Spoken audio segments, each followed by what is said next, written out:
Amazon rain forest दुनिया का सबसे बड़ा जंगल कई रहस्यों से घिरा हुआ। इसने वैज्ञानिकों को अब तक बहुत हैरान परेशान किया है। इसी जंगल में हैरान कर देने वाली एक नदी है जिसे द बॉइलिंग रिवर कहा जाता है।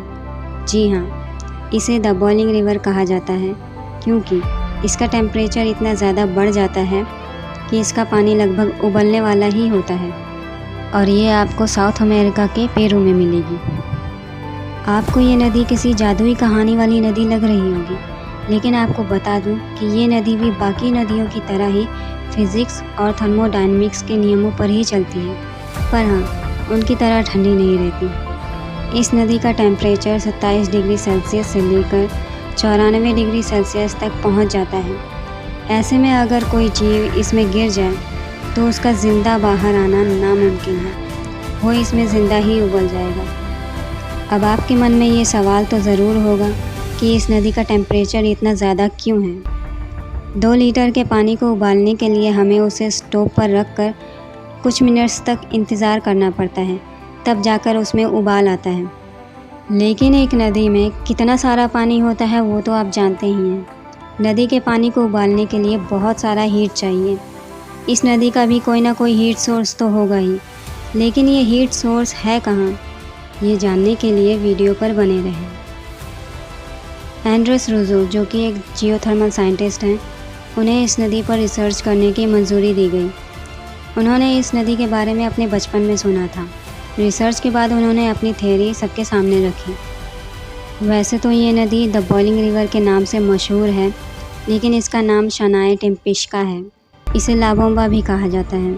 ये करीब 6.24 किलोमीटर लंबी है और इस धरती की इकलौती उबलने वाली नदी है। दरअसल ये अपने आप में पूरी नदी नहीं है, बल्कि एक सहायक नदी पचीटिया रिवर का एक हिस्सा है।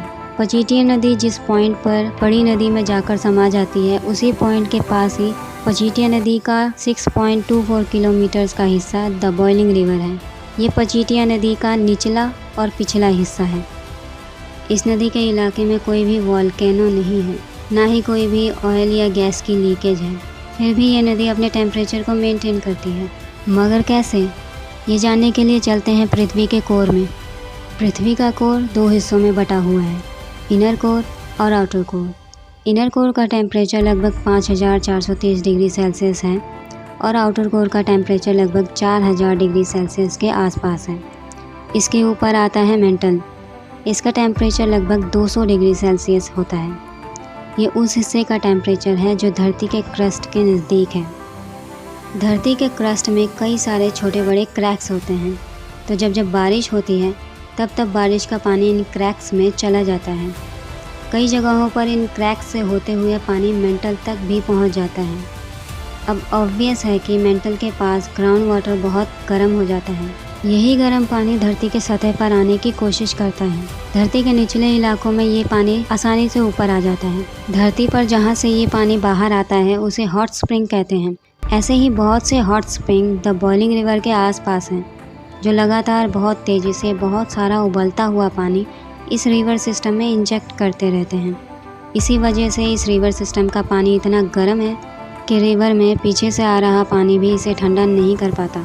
तो नदी के आसपास के हॉट स्प्रिंग्स ही हैं जिनकी वजह से नदी का पानी इस हद तक गर्म हो जाता है। आशा करती हूँ आपको ये वीडियो अच्छी लगी होगी, तो एक लाइक ज़रूर दीजिए और चैनल को सब्सक्राइब कीजिए। Thank you for watching this video. जय हिंद।